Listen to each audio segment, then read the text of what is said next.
There are mornings that never leave your memory, not because they are beautiful, but because they carve a permanent wound in your heart.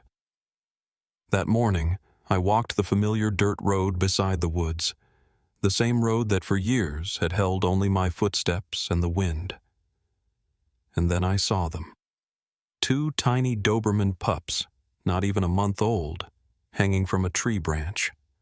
A rope cinched tight around their necks and chests, their bodies nothing but skin and bone, their legs dangling uselessly.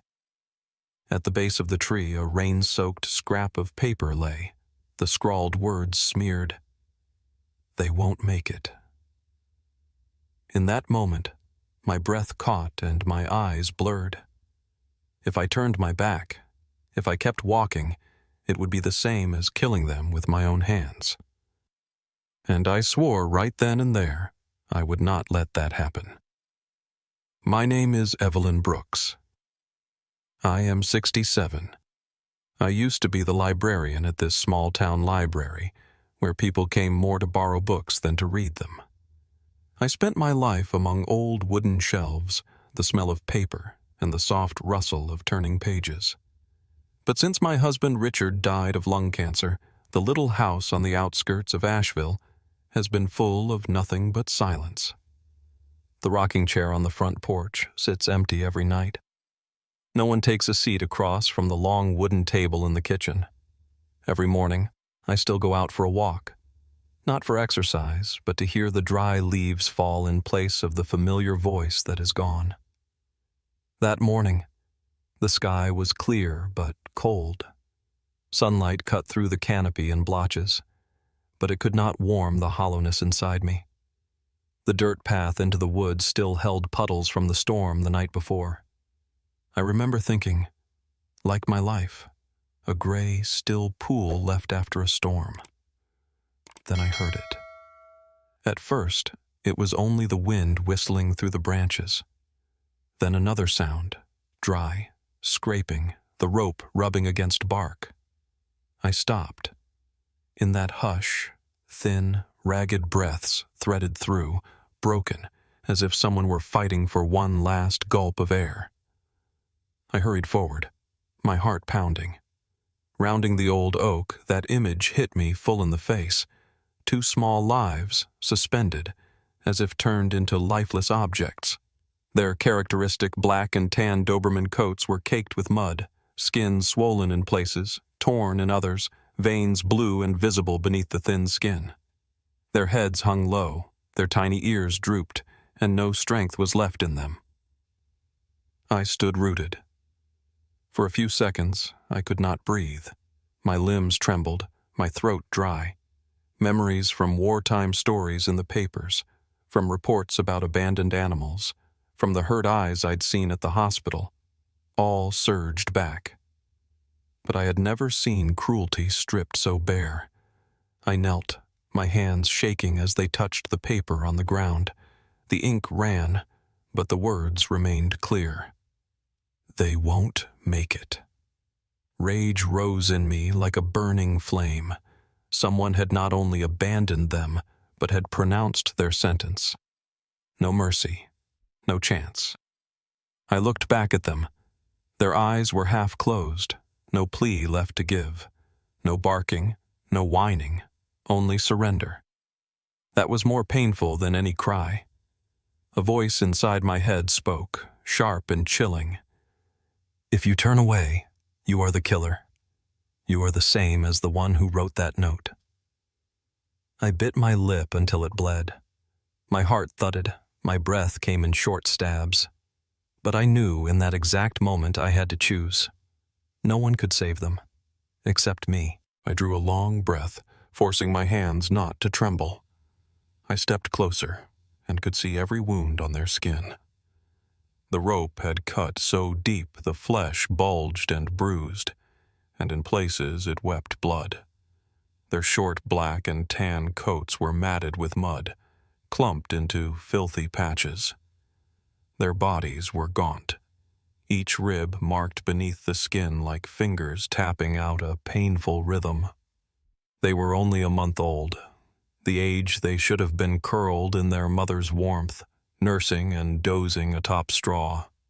Instead, those two tiny lives hung there like discarded things, swaying slightly in the breeze, eyes half closed, breathing ragged and thin. I reached out, but my heart shattered when I realized neither of them stirred to pull away. No fight, no fear, only resignation. Their front legs drooped limply. Their hind legs were stiff, trembling without control. I knelt and picked up the scrap of paper. It was smeared from last night's rain, but the words remained clear and cold as a knife. They won't make it. Simple. Callous. But it told me everything. Someone had meant for them to die. This was not abandonment. This was a death sentence. I could hear my heart hammering in my ears. A fire of anger flared inside me, not only for the puppies, but for the way the world could be so cruel. I thought of the people who had passed by without stopping. I thought of the hand that had cinched that rope around their necks, a hand that knew it would hurt and did it anyway. "My God," I whispered, my voice hoarse. "They're only children. How can anyone be so heartless?" One of them exhaled a thin breath, like a candle about to gutter out. I laid my trembling hand on its belly, hard as a stone, unusually swollen. Not the fullness of food, but the sign of pain and sickness. I remembered lines from the veterinary books I had read at the library and pictures of abandoned sick animals I'd seen in the local paper. But I had never felt death so near as I did at that moment. A voice inside me, cold and cutting, said, "Go. This is beyond you. Even the best vet can't save them. Leave them here." Then another voice, softer but stronger, the one that used to be my husband's. "Evelyn, you promised you would never turn your back on suffering." I bit my lip until it bled. Tears ran down my cheeks and fell onto their filthy fur. I knew this moment would haunt me for the rest of my life. If I walked away, I would be no different from the person who'd left that note. I took the small folding knife from my coat pocket, the one I always carried on forest walks, usually just to cut fruit or catch a loose thread. The blade flashed in the dim morning light. I breathed in deep and carefully slid the blade between rope and tender skin. Each cut felt like my heart being squeezed. I feared hurting them more, feared the blood would flow even faster. But there was no choice left. When the last loop of rope dropped to the ground, both tiny bodies slumped into my arms. They were so light it made me dizzy, like holding handfuls of ash rather than two living things. I pressed them to my chest and felt their weak breaths against my skin. I whispered, voice breaking, "No one has the right to write your death before your time." Not today. Not while I'm standing here. I wrapped them in an old shawl, pulled them close to my heart, feeling my own pulse pound as if to pass life along to their fragile bodies. In that instant I knew I had chosen. Not to turn away, not to abandon them. I chose to save them, no matter the cost. The two tiny bodies shivered in my arms, as light as holding two empty pillows. I could feel each fragile, broken breath against my palm. For a split second, a dark thought flashed through me. Maybe they were too weak. Maybe they wouldn't make it. But I pushed it away at once. If I believed the words on that scrap of paper, then I'd be killing them just the same. I whispered, my voice breaking. "No, you will not die here." Not while I still breathed. I hurried toward the garage. Richard's old pickup sat where it had for years, dusty, dotted with dead leaves, untouched since he passed. Every time I looked at it, my chest tightened. Today, for the first time in years, I needed it. I set the two pups on the passenger seat, wrapped them tight in the wool shawl, then climbed into the driver's seat. I turned the key and prayed. The engine coughed, shook, then roared to life. The old motor sounded like a raspy cough of an old man, but it was alive. I breathed out and whispered, "Richard, if you're watching, help me this once." The truck bumped along the wet dirt road left by the night's rain. Each jolt made my heart lurch. I glanced at the passenger seat. The pups lay still, their eyes squeezed shut, trembling with each shallow breath. I pressed my trembling hand to the shawl, nudging gently against a frail chest. A weak warmth answered, and I began to cry. "Please don't leave me. You've never run in the sun, never heard your name called. Stay, I beg you." A fine rain began again. The wipers swept the windshield like a slow clock counting down its time. I stepped harder on the gas. There was only one place in my mind: Dr. Mark Reynolds' clinic. The only person I trusted to give them a chance. The mountain road was narrow and slippery, flanked by thick woods that swallowed the light. I held my breath through a curve. Suddenly a logging truck burst out from a side turn. Horns tore at the air. I jerked the wheel. My truck fishtailed, rear tires spinning in the mud. My heart slammed up into my throat. From the passenger seat came a faint exhale, like a small cry for help in a dream. I screamed, my voice raw, "No! Don't die! Not now!" The truck lurched, then, miraculously, steadied. I gasped, my hands numbed from gripping the wheel. Tears ran salty down my face. I whispered a prayer. "Lord, please hold them. Don't let me suffer another loss." When the sign for Asheville Veterinary Clinic appeared at the end of the road, my vision blurred with tears. I swerved, slammed the brakes. The truck nosed forward and stopped. I leapt out, clutching the two small lives tight to my chest, and ran inside, my voice choked with sobs. "Please save them. Please save them." The clinic door swung open. Mark Reynolds, the salt and pepper veterinarian, stepped out quickly. His eyes landed on the two lives in my arms, and his face went grave at once. "My God, Evelyn. Who did this?" I only shook my head, my voice hoarse. "Please, don't ask. Please save them." He nodded sharply and called for a nurse to prepare the surgical table. I placed the two pups on the cold steel table.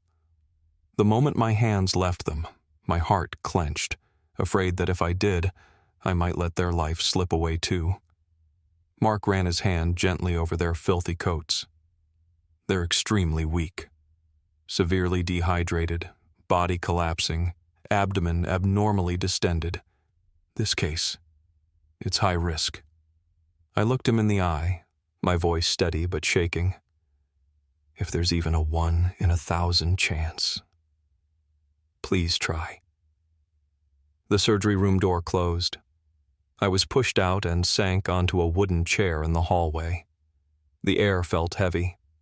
The smell of disinfectant drifted through the crack, bringing back memories of hospitals when Richard lay gasping.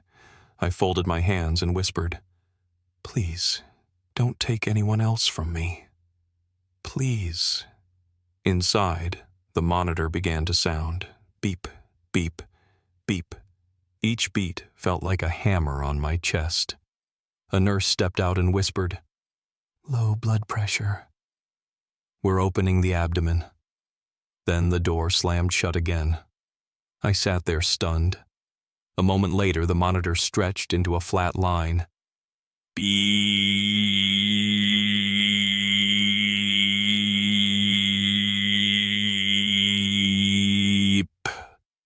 I shot up, my heart nearly falling out of my chest. Tears burst free. "No!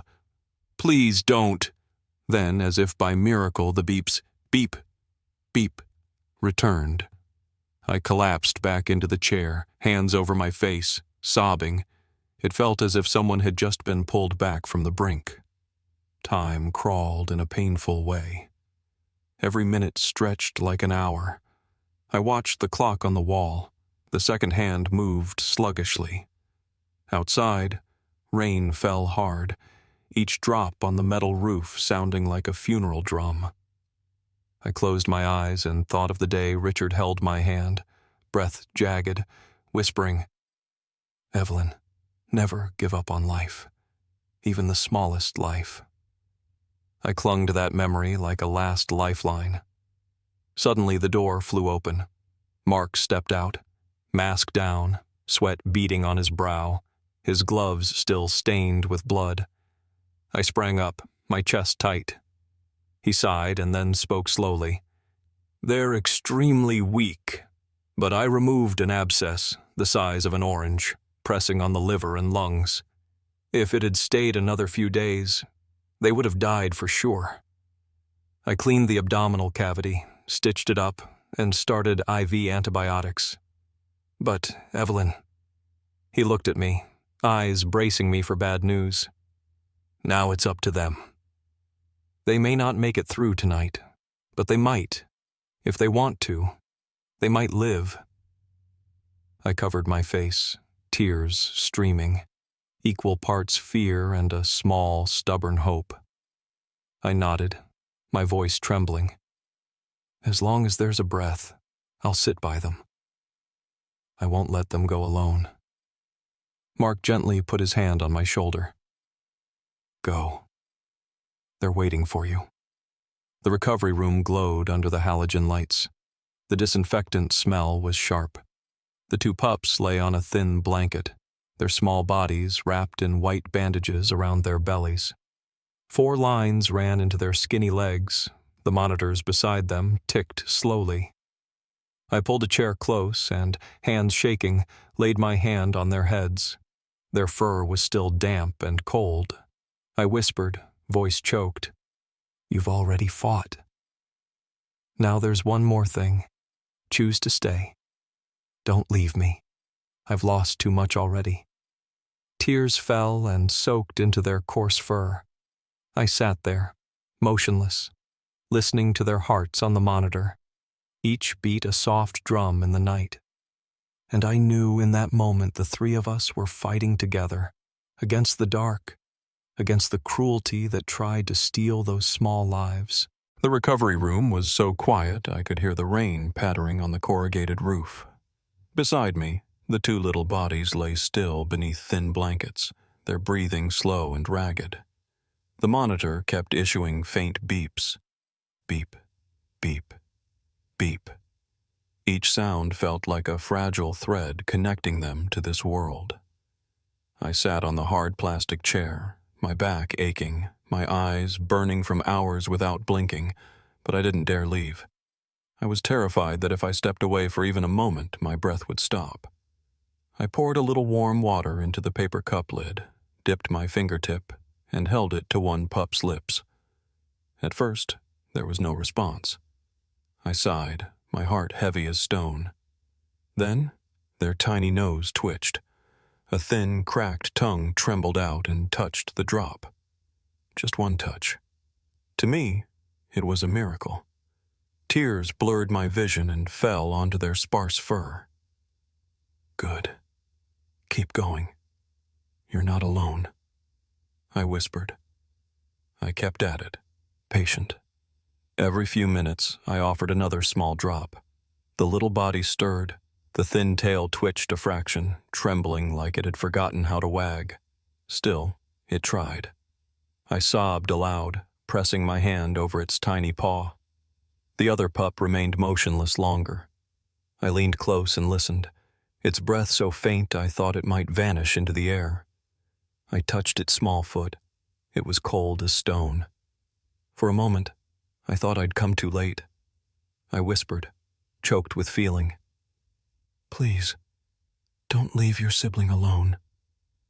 Don't leave me, please." Then I felt the slightest jerk. A weary, long exhale slipped out. The eyelids fluttered, opening to reveal cloudy, dim eyes that caught the light. They couldn't see clearly, but those eyes seemed to search for something to hold on to. I reached out and murmured, "Here. You don't have to look far. I will be your anchor. It tilted its head and nudged my fingertip with its nose. Gentle, but enough to make my heart explode. The next morning, I was back before dawn, carrying a little chicken broth, Richard's old remedy whenever our dogs were sick. I sat down, let it cool, and spooned a few drops toward their mouths. This time I didn't have to wait. One pup licked and swallowed each small drop. The other hesitated for a moment, then began to. Weak, yes, but their ears twitched as if to say, "We're not giving up." Mark stood behind me, voice low. "If they can take this every few hours, their chances improve." "But, Evelyn, what matters even more is your presence. They need to know someone is waiting for them to fight." I nodded, wiped my tears, and stayed. No loud words, no grand gestures, just a warm silence, my hand resting on their trembling bodies. That afternoon, a small moment came that tightened my chest with joy. As I rose to stand, one of them lifted its head, struggled to wag, then rested its chin on the edge of my hand. Not strong, not long, but a deliberate touch, a sign of trust. I sat back down quickly and stroked its head, my voice breaking. "Thank you. You chose to stay." That night, for the first time, I watched them sleep side by side. Their chests rose and fell slowly, steadily. Their breathing was no longer frantic. I leaned my head against the wall and smiled through my tears. For the first time in years, some weight eased from my chest, as if the darkness had loosened its grip on the room. In that moment, I understood. Hope doesn't always come from something grand. It comes from a tiny lick on a spoon, from a shaky wag, from half-open eyes searching for a hand. Small things, yet enough to light a heart that had gone cold. The days that followed passed like a string of fragile moments, where every twitch of an ear and every lick of water felt like a victory. I gradually realized I was no longer measuring time by the clock on the wall. Instead, I counted by the heartbeat on the monitor, by the number of times they could swallow another spoonful of chicken broth, by the nights when their breathing grew a little less ragged. Each morning, weak sunlight filtered through the fogged glass and fell across the recovery room, turning the thin blankets into a gentle patch of light. I pulled my chair close and read the Bible passages Richard used to read to me when he was alive. My voice trembled, but the slow cadence seemed to soothe the space. One pup tilted an ear toward me. Its eyes were heavy, but its body relaxed a fraction. I whispered, choked up, "You hear me, don't you?" "It's okay. I'll read until you fall asleep." In the afternoons, I tried feeding them thin rice porridge mixed with shredded chicken. At first, both only sniffed, as if they could not believe it was meant for them. I put the bowl at their nose, my hand lightly resting on their backs, a quiet encouragement. Then a slow lick. A tiny morsel was swallowed. I welled up, my hand trembling from happiness. The other pup looked over, seemed to draw courage from its friend, and began to. Two weak tails trembled and twitched like blades of grass in the wind. Mark came in, watched, and gave a rare smile. "Evelyn, you are their medicine. Without you, they wouldn't have come this far." I turned away to wipe my tears and whispered, "No, Mark. They saved me."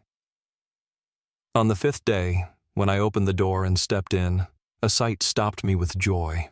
Both of them had forced themselves up, shaky but standing on their thin legs. One took a small step toward me, then collapsed, only to struggle upright again. The other was more timid, edging forward a few inches. I knelt and opened my arms wide. "Come here. I'm right here." They looked at each other, then at me, with clouded eyes but with a glint of hope. Then together they shuffled forward. When they tumbled into my lap, I held them tight, tears pouring down like rain. You chose life. That night I slept right on the chair, my head resting on the edge of the bed, my hands still on their backs. At midnight I woke to warmth. One had stretched and rested its head on my palm, the other curled up against my side. Their breathing was even, rhythmic, like a lullaby. I smiled and whispered, "From now on, I will be your mother." Gradually, the recovery room lost its heavy antiseptic smell. It began to carry the scent of chicken broth, of soft fabric, of life returning. I brought a few small things, a wool scarf Richard used to wear, an old stuffed bear from my grandson, and set them by the bed. They burrowed their noses in as if seeking a familiar warmth. Mark looked at me with a mixture of joy and worry. "Evelyn, they cling to you now. If they're separated too soon, they may fall apart. Are you ready?" I squeezed my wrinkled hand and whispered, "I have nothing left but them. And I promise, I will never leave them." On the last night in recovery, I sat by the bed and watched them sleep. I realized that not only were they healing, I was being healed too. The wounds inside me, worn away by loss, were being mended by their steady breaths, by the soft nuzzle of a nose, by a faint wag when I walked in. In that moment, I understood. They didn't just need me to survive.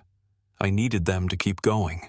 The day we left the recovery room, Asheville wore a rare, clear blue. White clouds drifted slowly, as if they too wanted to witness this moment. I opened the door, and the two pups, trembling but proud, stepped out after me. They no longer lay motionless on a steel table. They walked on their own legs, wobbly, unsure, but walking. On the back seat of Richard's old pickup, they curled up close together, heads resting against one another, as if to make sure this dream was real. I drove with my eyes on the road and kept turning back. Tears kept falling. Every telephone pole, every row of trees along the way felt like a quiet witness to this improbable journey. The little wooden house on the edge of town welcomed them with the smell of old wood and freshly cut grass. I opened the back door, and the tiny ones stopped, eyes wide, taking in the sunny yard.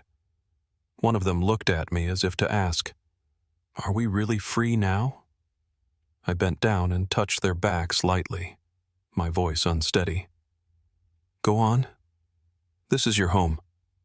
At first they stepped so slowly, legs weak, as if afraid the ground would vanish beneath them. Then suddenly, both of them bolted for the grass. Their thin legs stumbled, but they sprang up and ran on. Laughter burst out of me, a sound I'd forgotten since Richard died. Late afternoon sunlight fell across their black and tan coats, making them glow like living embers. Tails wagged hard, ears flicked, breaths were quick but full of life. They ran circles around the yard, as if remapping the world, and for the first time, they didn't look back to check I was still there. They believed. They trusted that I would never leave them again. I sat down hard on the doorstep, my hands trembling as I opened a small drawer and pulled out the crumpled scrap of paper. The cold words remained. They won't make it. Tears rose again. I called softly, "Come here." They ran to me and sat beside me, their bright round eyes fixed on the paper in my hand. I struck Richard's old lighter. The small blue flame licked the corner of the paper. The ink blurred, the letters faded, and only black ash blew away in the wind. I laid my hand on their heads and whispered, "No one has the right to write your fate for you. And today, you proved them wrong." They lifted their heads as if they understood, and one of them leaned up to lick the tear that rolled down my cheek. I broke down and cried, unable to hold it in. My tears fell on their soft fur, but this time the tears were not for loss. They were for gratitude. That night, in the small house, the two pups curled up beside me on the old armchair. One rested its head on my hand, the other tucked itself against my chest. Their breaths were warm and even, their hearts beating like a lullaby. I stroked their heads, my voice hoarse with happiness. Thank you. Thank you for choosing life. Because of you, I know there is light after the darkest days. Outside, the trees swayed and the moon rose silver. I closed my eyes and, for the first time in years, felt peace.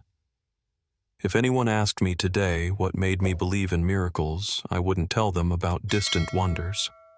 I'd point to the two Dobermans who had once been hung like trash and now slept in my arms, their ears twitching in sleep, and I would say, "This is the miracle.